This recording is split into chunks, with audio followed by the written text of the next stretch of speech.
Welcome, everyone. Thank you so much for joining us from NAMI Maryland's 39th annual conference. My name is Diane Sabal, and I'm a volunteer at NAMI Maryland. I'll be your moderator for this session today. This workshop session is entitled Mind Over Matter, and it's presented by Tasha Cramer from the Partnership for a Healthier Carroll County. You can read more about our amazing presenter, including her full bio in the digital conference program on the official conference website. Society has normalized being stressed. Why is that okay? This workshop will cover what can we do to deliberately take care of ourselves and how can we master utilizing restorative activities to help us manipulate day to day. Self-care should not be a reward. Instead, it should be included in everyday practices. If this is not the workshop you meant to attend, please click the back button on your browser or click on the conference drop-down on the left-hand side of your screen and select Sessions from the menu to return to the full list of workshops we have available. We'll be addressing questions at the end of this presentation.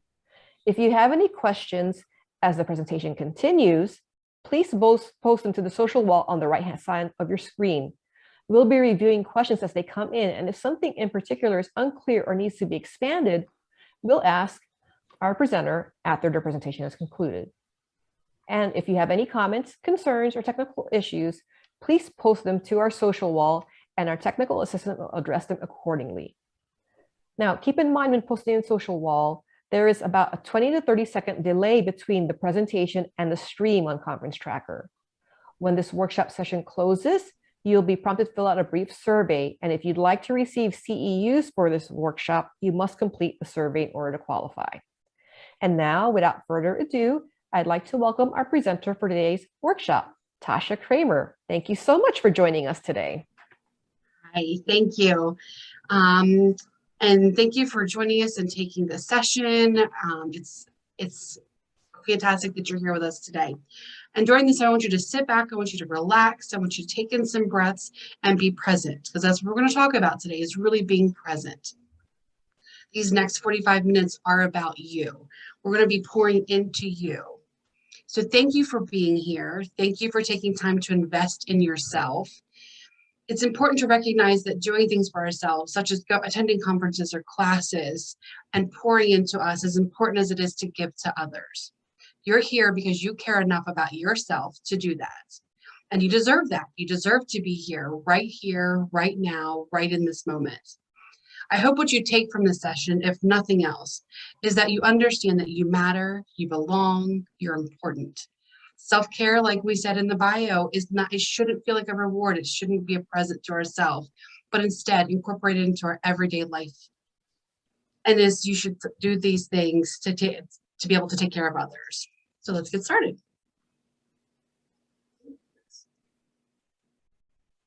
If I can switch my screens here. Oops. It is. Oh, there we go. Here we go. Who am I? So first and foremost, my name is Tasha Cramer. I love to tell people I was born in Honolulu, Hawaii. My dad was a Marine and he fought through the Vietnam War. And so I got the privilege of being born in a beautiful island. And I've been back. I love it. My soul belongs there. I spent some time growing up in Baltimore. Then we moved to Tennessee. And I now live in Carroll County, Maryland. I came to Maryland as an adult. I fled from a very abusive relationship where I was hospitalized several times during that relationship, mainly because he felt like I was ruining his life because I had become pregnant. I was able to flee Memphis and move to Maryland September the 10th of 2001. And then the very next day, September 11th happened. My son was 4 months old. I thought the world was crashing because of me, because of my decisions. It's amazing what mental health will do to us. It'll kind of take us in these different paths and things like that. So my husband and I met on September 17th, 2001. While we didn't technically officially start dating for a year, I knew that he was my person and he would be my person. And then he adopted my son, and then we have a beautiful daughter. So I am a mom of a son and a daughter, both beautiful, and they're 18 and 20 years old now. Our life has been far from perfect, but it's the perfect life. I couldn't be here with you today, though, if it wasn't for my husband. His strength, his support, his love has pushed me through some of my deepest and darkest days. And he was never willing to give up on us, never willing. Even when I was ready to throw in the towel and I tried to leave or I tried to escape this world, he never let me because he was so supportive and he had such faith in us and who I am as a person. And because of him, I am here today. I am here as a presenter for you, but not just that, but I'm here in this world as a mother, as a wife, as a daughter, as a sister to her. I also was diagnosed about 15 years ago with bipolar type 1 disorder. I struggled with that diagnosis. I felt like it was a mistake. I felt like it wasn't fair that I had bipolar. I just was a normal person. I just had these highs and these lows, and it was what it was. And I didn't want to be labeled as anything. I also didn't seek help. I thought, I can do this on my own. I don't need anybody. My highs were so high that I would spend money like we were billionaires. I would buy things and I always justified it by saying I was buying them for other people. I was buying things for my kids or my husband or the house or the animals. I felt like I was doing something for someone else. So I felt like it was okay. And I was justified by doing that. And in my lows, I'd spend days in bed, wouldn't get up to shower. My kids would have to take care of themselves they were a little bit older, so they could get things for themselves and feed themselves and things. But it was a struggle for me to get out of bed and do those things. And then I started working in the mental health field, and I started working as a targeted case manager, and I started working with individuals who had bipolar or schizophrenia or different things. And I would encourage them, go get treatment, go get medication, follow up with make sure you're going to your doctor's appointments. But I wasn't doing those things on my own. Finally, about 6 years ago, I decided to seek therapy and to pursue that and I blamed it on my husband. I said it was his fault that I needed to get therapy. That I was going for his benefit is basically what I was doing. Not for me, I was doing it for him. And through that, I learned that so much what I'm going to share today, I learned through therapy and how to be present and be mindful and to take care of myself. And through this, I have obtained my master's degree. I have sustained a job for over 9 months to a year. I have been able to hold this job for 2 years now, and I've been able to do things and to set boundaries and become the person who I'm supposed to be. I would do things like I would commit to things and I would say, yes, I'll do it. Yes, I'll do it. Yes, I'll do it. At one point, I was going to school full time. I was working full time. I was coaching cheerleading. I was the PTO president. I was doing all of these things because I didn't know how to say no.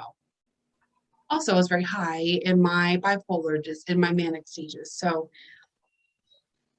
learning the coping skills and things through going to therapy, I learned how to say no. And that was probably one of the biggest things that I learned was how to say no. And I still struggle sometimes to this day about saying no because I feel guilty. Because if I don't do it, who's going to do it? Who's going to step up and do it? Somebody will do it. Somebody will step up and do it. It's hard because we feel like we have to let go of that control and that piece that we feel like we could do it and we could do it the best. But I had to let some of those things go. But it caused a lot of stress. So what is stress? So here's the official terminology. It's the physiological and the psychological reaction that we're experiencing when we feel certain ways and we feel pressure or things. And it can affect us in all different kinds of ways. Some of the main ways that we face stress is, with the big things like money, work, poor health. And every single one of us goes through some forms of stress. Some stress is good stress, things like preparing for an interview or preparing for like a big presentation. And, those things where we hype ourselves up but we know that this type of stress is temporary. It's very short term. It's going to be over fast. It won't last. So we'll be able to be able to control that stress a little bit more. But moderate stress can improve our performance or our ability to complete things efficiently. So sometimes when we have a little bit of stress, we might be able to present better. We might be able to complete an assignment better or things like that, because we know that it's short term. So there are longer stressors, such as things like money. How am I going to pay my bills this month? Or what bill can I put off paying right now that I can pay later, and stretch those things out? And work, maybe there is personality conflicts at work, somebody that I might not be getting along with, or maybe because we're so short staffed right now, I'm doing the job for 3 people versus just myself. We take on those responsibilities. And then we talk about our health, poor health, or we're worried about poor health, or we think, one of the things my husband often will say was, I don't like going to the doctor because every time I go, she finds something wrong with me. If you think those things, then sometimes those things happen. So we have to be cognizant of those things.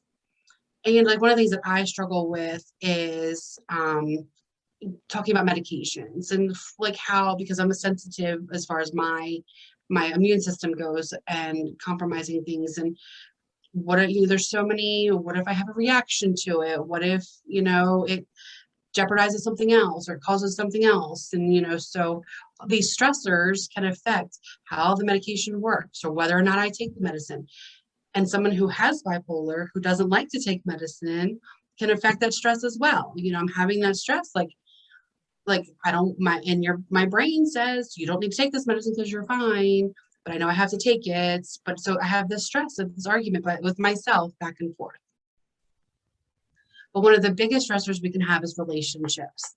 And we talk about how we see how we can control some of our relationships. So, sometimes what if we have a best friend, and how in a healthy relationship, we'll be able to have conversations with our best friend and be able to talk about, if we just disagree on a topic, or if it's because, we're arguing with our spouse because God forbid, nobody knows what they want to eat for dinner.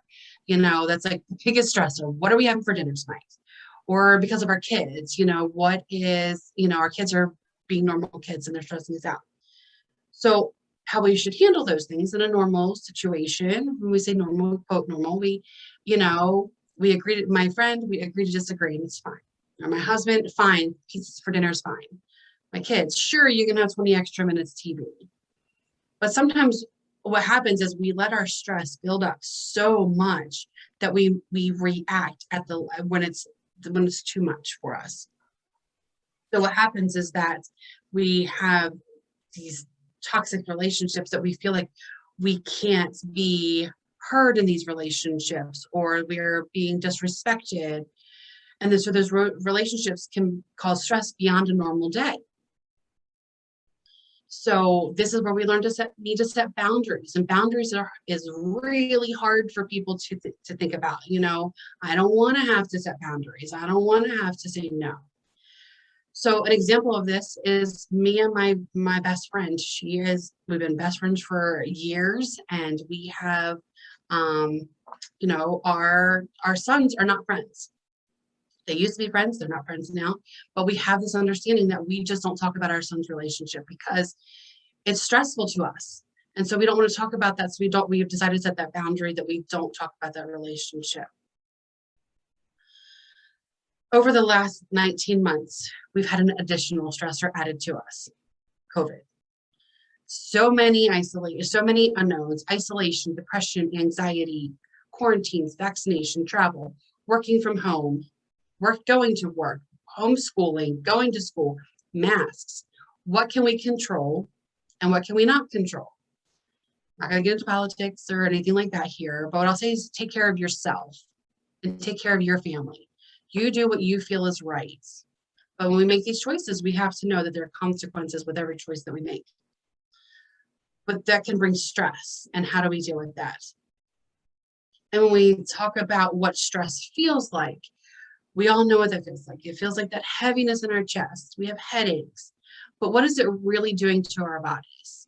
Too much stress can wear our bodies down. It can make you sick, both mentally and physically. So we need to recognize the negative effects of stress. Some physical things that happen We have low energy, like I said, headaches, upset stomach, aches and pains, chest pain, insomnia, nervousness and shaking, maybe a dried mouth or things like that.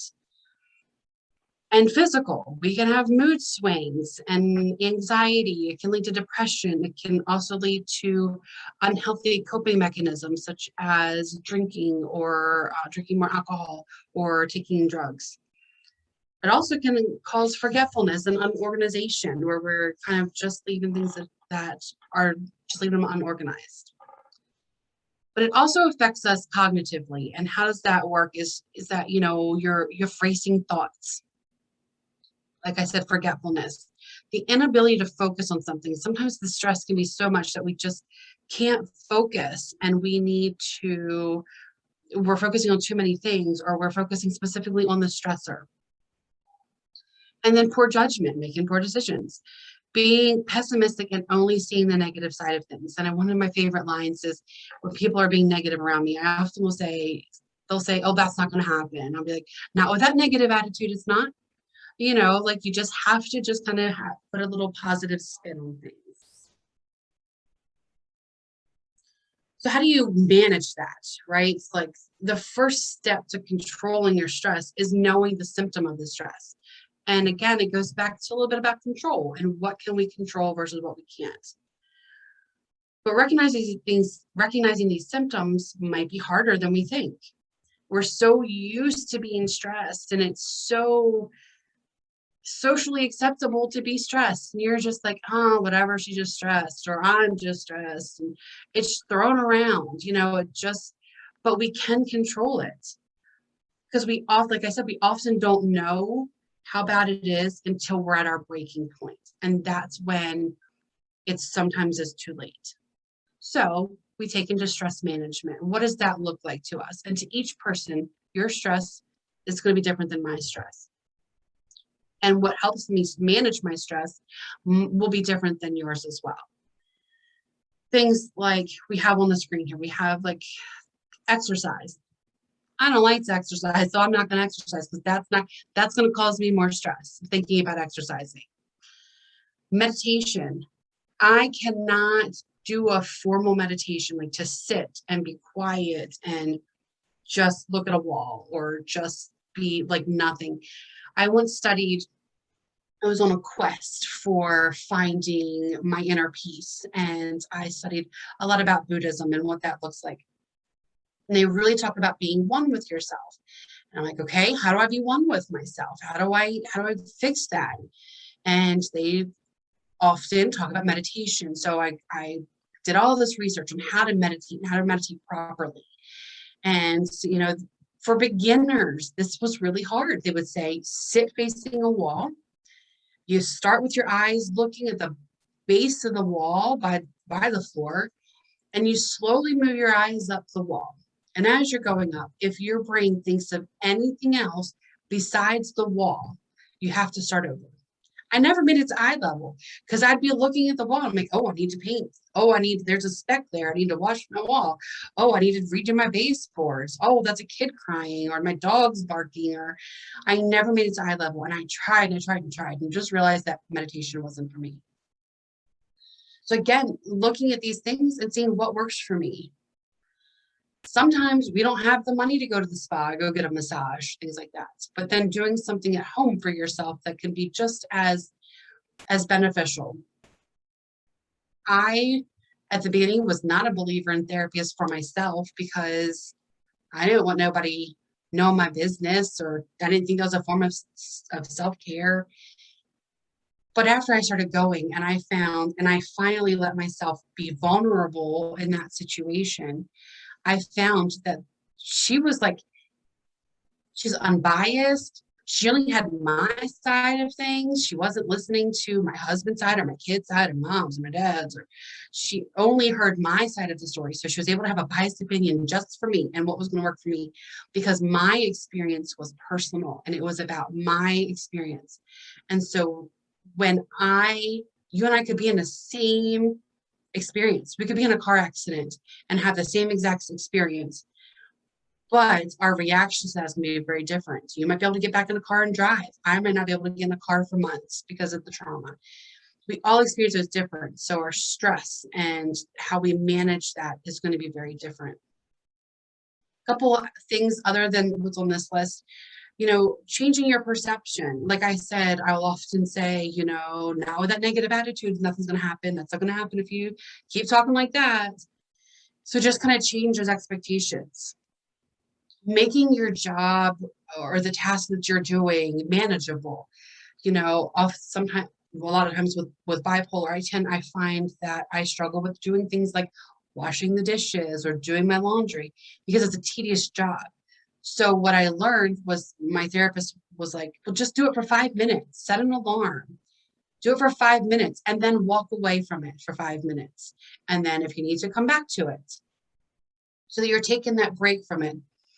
And 5 minutes might be like, oh, I can do all the dishes in 5 minutes. Well, I might be able to, but I also might think, oh, there's a cup in the living room, and I go to get the cup out of the living room, but see that there's a piece of clothing on the floor that needs to get put into the bedroom. And I go to the bedroom, think, oh, I have to make the bed. And I go to make the bed, and then I'm like, oh, I should just go ahead and wash the sheets. So I go to the laundry room and wash the sheets and realize that I need to feed the cat. So in that, I have spent about an hour not doing dishes. So if I stop and just wash the dishes for 5 minutes, I can't leave that space. I have to be in that space for that 5 minutes, and then I can go do another task. But breaking that up and being able to is less stressful for me than sitting and looking at a pile of dishes that I just couldn't get to. 5 minutes, I can unload a dishwasher and come back to it later. I can come back and throw some pots and pans in there, wipe up the counter. I can do that for 5 minutes. Even more at work, and we're doing things at the office and we're mundane, and we're sitting at the desk and we're constantly doing the same thing. We're sitting at the computer, doing the computer screen, and getting up and walking to the bathroom, walking to the break room to get a drink of water, getting up and saying hi to a coworker, kind of changes your mentality that you're able to kind of take a break, step back from that, and then get back to it. I understand that not all jobs are that easy to be able to just get up and walk away. Thankfully, I'm at a position where I can do that, but just taking that break. And even if it's just turning off your computer screen for a minute to just kind of take a couple of breaths. Another thing that she really taught me in therapy was setting realistic goals. I always talk, when I talk about this, I talk about weight loss, because we look at ourselves and we're like, oh, I could lose some weights. And I'm like, oh, I want to lose like 50 pounds. 50 pounds is a lot of weight to lose. But if I look at it and say, I want to lose 1 pound this week or 2 pounds this week, that's really doable. I can do 2 pounds. Or I really need to get this presentation. I need to get my speaker notes done. I can work on it for 5 minutes, and do that. So I'm setting those goals, so I'm not having to sit at one time and do it all. And speaking about preparing for presentations and things like that is avoiding procrastination. So many times we wait till that last minute to do it all. We're like, oh my gosh, now I got to cram it all in. I got to cram it all in. And how am I going to do that? And so then what happens is that we then cause more stress for ourselves, right? So we have stress that we're doing this presentation, but now we're going to be stressed because we're rushed for time to get this all done. Don't compromise your values or your beliefs. Don't compromise that for anything, for your stress or anything like that. Don't compromise those. Definitely schedule me time. Talk about myself. Talk about things that I can do for me, whatever that looks like. If it's I'm going to go paint my nails, or I'm going to go get a haircut, or I'm going to sit on the back deck with a cup of coffee. What does that look like for you? A hard one is avoiding caffeine. Caffeine's a big one, avoiding that caffeine, because it does things to your body and it makes you hyper. And so then it causes you to stress a little bit. So some benefits of stress management is your physical health gets better, right? You have more energy, more stamina, you have a positive attitude, and you have the ability to focus more. So our bodies are designed to handle stress in small doses, right? So we can handle these little things. We can handle taking care of our kids. We can handle washing the dishes, those things. But our body is not equipped to handle long-term chronic stress without some consequences, right? So stress is the body's reaction to harmful situations, whether they're real or they're perceived. So when you feel threatened, a chemical reaction kind of happens here, and it occurs in your body that allows you to act in a way to prevent injury. So as I have on the screen, right, we have fight or flight, freeze, and fawn. So when we look at this, fight or flight is, or the stress response. It increases your heart rate, your breathing quickens, your muscles tighten, your blood pressure rises, and you're ready to react. It's how you protect yourself, right? So it was originally described by a psychologist like in 1915. It was just like fight or flight. And it was more about animals and how animals were noted to, when they felt threatened or exposed by exposure to a predator, for example, you release adrenaline and epinephrine, and it could lead to serious bodily damage. What you said, the increased heart rates, your respirations, and things like that. The consequences of these are that we have, the flow of oxygen and the energy to your muscles. So we have emergency functions in these changes, right? The psychologist talks about having the need to automatically serve and function to survive threatening situations. So the fight or flight. So for fight or flight, it's which is most people are familiar with, is in basic terms, you can counter the threats, you resist or retaliate, or you simply flee. Fight or flight is an active defensive response, and it helps you when your heart's racing, you're sharp, your kind of vision is sharpened, and your hearing, these help you act appropriately and rapidly. There's also freeze. So you can think of freeze response as something like stalling or a temporary hold or pause that gives you time to kind of prepare for your next step, putting you on hold, protecting yourself. Or as it's also been called, like reactive immobility or the attentive immobility. So you're kind of like, or just standing still and getting ready for the next move. Fight, flight, and freeze isn't a conscious decision. It just automatically happens, and your body just automatically knows what to do, and you're going to kind of do those things.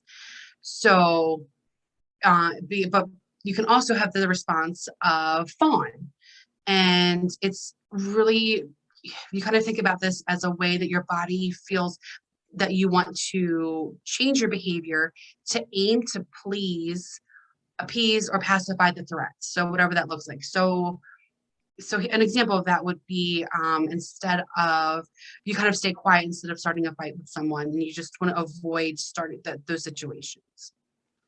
An example of fight would be, of course, you start that fight with, and it's unfair, it doesn't really work well. Flight, of course, would be fleeing the path of a car coming through a red light, right? So you're going to like avoid that. Freeze, you're going to freeze when you hear like an unexpected noise in the dark, like you kind of freeze. I don't like noises in the dark. Does make me kind of be paying more attention to what those kind of things look like. So, and there's actually, as I was doing some research for this, I learned that there's actually like a lot more. There's freeing. There's probably like 10 the fight, flight, freeze, fawn. I can't remember the other ones, but there's several things we have. Our body has all these different responses, and it's really amazing how our body responds to those things. So when we talk about how stress affects our body and then we react to those things, can we really change how our mind thinks about the way we respond, right? So can we change how we respond to stress? Can we change, if we are automatically someone who wants to fight, how can we change that, right? How can we kind of redirect our thoughts?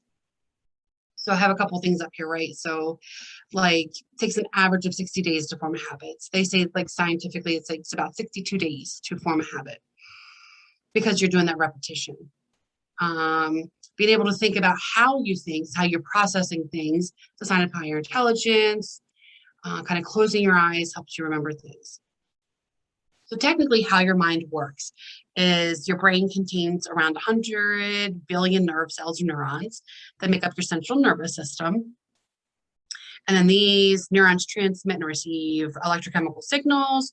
And those are basically like your thoughts, your emotions, your actions, those automatic functions that we kind of serve. Ironically, chronic stress actually has a shrinking effect on the prefrontal cortex of our brains. And that's the area responsible for memory and learning. So while stress can shrink the prefrontal cortex, it also can increase the size of the amygdala, which makes the brain more receptive to stress. So in turn, stress can cause you to be receptive to stress, right? So if we are continuously being stressed, we're going to be constantly stressed. That's how our brain works. But can we change that? Can we change how our mind works? So we have can we trick our brain? Can we kind of control it, do like some mind control here? And we really can change how like our mind works and what that looks like. So like some steps that you would take, you would be like, one, you would identify the thoughts that you want to change. So if I'm having some negative thoughts, I might want to change how those, because example, I might think that I may say something out loud that affects my body image, or I don't like the way something looks. If I change that and kind of redirect that thought, I'm kind of doing a mind control, right? We can also accept the unwanted thoughts. We can just be like, we accept them and we let it go, right? Meditation works for lots of people. Change your perspective. I know this is one of my big things, instead of saying something like, I feel miserable, I've been through worse, so I can deal with this too, whatever. But instead of saying it that way, you would say, I know I feel miserable right now, but I have worked hard to cope with other challenges. I know I have the strength to face this challenge right now. So kind of redirecting our thought process. Focus on positives. I know that sounds simple, but thinking about the things that we're grateful for, gratitude, or thinking about, some things that bring us joy. Using guided imagery. Guided imagery really, it focuses on other stories or things, and it takes your mind to another place and kind of transports you somewhere else. Write it out. My therapist tried to get me to write in a journal, write those thoughts out and those feelings. My problem is I'd go back and read them and I'd have those feelings all over again. So writing it out doesn't work for me. One of the biggest things you can do is talk to a therapist. They're helpful. They can give you lots of great information and kind of help teach you some skills. So the biggest thing I like to talk about is mindfulness. And how does that work? And again, so mindfulness really is a state of mentality that focuses on our awareness, our acceptance, and being present in the moment. It's used therapeutically to kind of help people address being in the moment. So I like to use an example when I talk about mindfulness is that I had a friend who had a 3-year-old little girl, and I was watching her for the day, and she wanted to go for a walk. So we're walking around, and I'm like, come on, let's go, let's walk. And she wanted to stop and smell every single flower along the walk. I was getting frustrated. I'm like, come on, let's go, we're trying to get this walk over with. And, my mind was elsewhere. And then it hit me. Stop and smell the flowers. Like, what's wrong with that? Stop. Here's this 3-year-old who wants to smell the flowers, literally stop and smell the roses. So I started paying attention about being more aware of what surrounds me, my surroundings, what that looks like, and accepting what that is. So here we are with this 3-year-old, right? We're on this pretty busy street, but we're walking and she wants to stop. So I'm accepting the fact that she wants to stop and take a really long time on this walk, and then recognize that she wants to be present Be present in this moment, not thinking about how long we're taking on the walk or what time we have to be back or that there's traffic or there's this or there's that. There's all these things I got to do and things, but literally stopping and being present and what that looks like to us and being in that moment. Some methods about being mindful and being able to be present is doing a body scan. And I'm actually going to teach you how to do a body scan in a few minutes. And it's really like kind of focusing and paying attention to your body at that moment. And then there's mindful seeing, like, what does it look like? What are you seeing? But not just seeing, like taking in the rich colors and that's around you and surrounding you. It's like, you know, I'm looking at a mug in front of me and it's clear and it's got a black lid. But like looking at all of the pieces of it, like what put this cup together and the ridges around the lid and the writing on the side of the cup and things and the water inside of the cup, the bubbles. So being mindful and seeing that. Mindful seeing also can be helpful when you're talking about eating and being mindful when you're eating and those kinds of things. Mindful listening. There's a difference between listening and being a good listener, right? So we talk about those things and saying how we have to be mindful and be present and listen to these things and hearing and saying, I hear you say this. Mindful breathing, just being, again, I'll show you in just a second on what that looks like, of how to use that, your breathing and being mindful of how you're breathing. And 5 senses exercise. My therapist taught me, she's like, do the five. So you actually take a minute and you use your 5 senses. One thing I see, one thing I hear, one thing I smell, one thing I might be able to taste, and something I can touch. And so you're stopping for a minute and you're taking all of those senses and you're paying attention to those at that moment. So quickly, I'm going to do a mindfulness exercise with you and teach you how to do a body scan. So just take just a few moments. I'm going to ask you in this process to trust this process, right? So I want you to be present, just listen to my voice for the next few minutes, focusing solely on me. Begin bringing your attention to your body. If you're comfortable, feel free to close your eyes. If you don't want to close your eyes, you can look down. Place your hands on your thighs comfortably. Notice your body seated wherever you're seated, feeling the weight of your body on the chair. Notice the chair on the floor. Take a few deep breaths. As you take a deep breath in, bring in more oxygen to the body. And as you exhale, have a sense of relaxing more deeply. You can notice your feet on the floor. Notice the sensations of your feet touching the floor. The weight, the pressure, the vibration, the heat, the cold. Notice your legs against the chair. The pressure, the pulsing, the heaviness, the lightness. Come to your hips on the chair and pay attention to how they feel. Is the chair hard? Is it soft? And take a breath. Starting at your lower back, feeling each vertebrae. Do you feel tense? Do you feel tense? Do you need to stretch? Do your muscles ache? Now bring your attention to your stomach. Is your stomach tense or is it tight? Let it soften. Take a breath. Notice your hands. Are your hands tense? Are they tight? See if you can allow them to soften. Notice your arms. Feel any sensation in your arms. Let your shoulders be soft.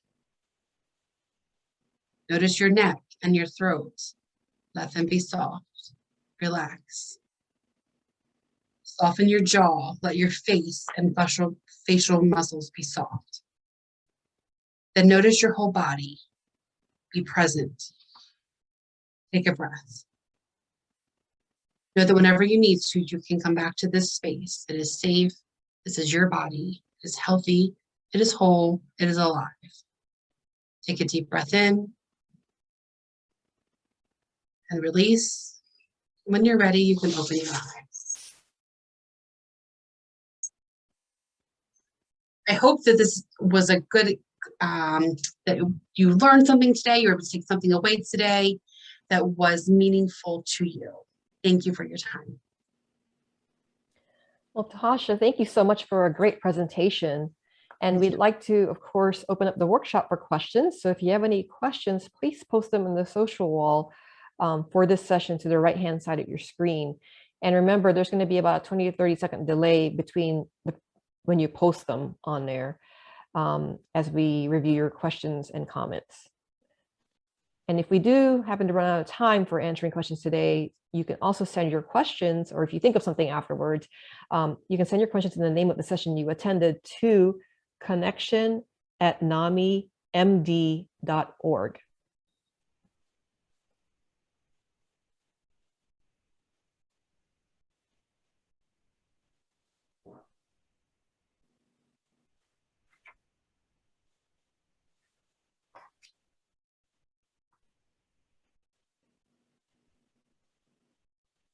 I don't know if we have any questions. I think Tasha did an excellent job, actually. That body scan was amazing. Thank you.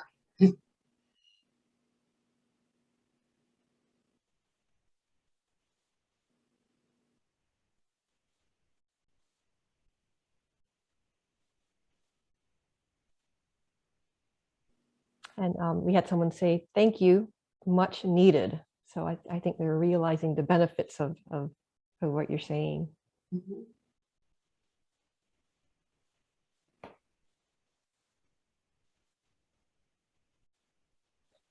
Okay. Well, I don't think we're going to have any additional questions. I think Tasha did such a complete job. So again, I want to thank you all for joining us today. I want to also thank Tasha for her excellent presentation, and our tech team as well in the back that you don't see, Trina and Danielle. And again, when this workshop closes, the session closes, you're going to be prompted to fill out a brief survey. And if you want to get CEU points for this workshop, you have to complete the survey in order to qualify.